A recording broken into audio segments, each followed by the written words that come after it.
जय जोहार। अपन देखा तो न्यूज पेज 21 में हूँ अपन के संग ललिता चक्रधारी। चलो शुरू करथन बिहनिया के खबर।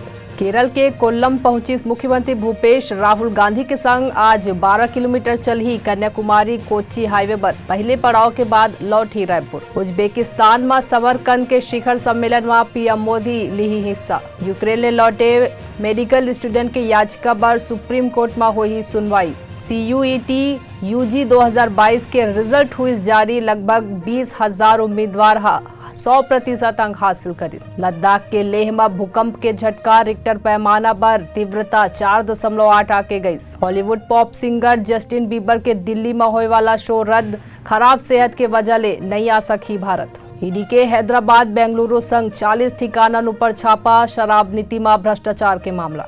सोनाली फोगाट केस के जांच बार आज गोवा पहुंच सकत है CBI के टीम। बेगूसराय में अंधाधुंध फायरिंग मामला में सबो 4 आरोपी गिरफ्तार। भारत में पिछले 24 घंटा में कोरोना के 6,298 केस मिले। ऐसा तमाम जानकारी ले लगातार अपडेट रहे पर देखत रहो न्यूज प्लस 21 आप मन के हक के बात।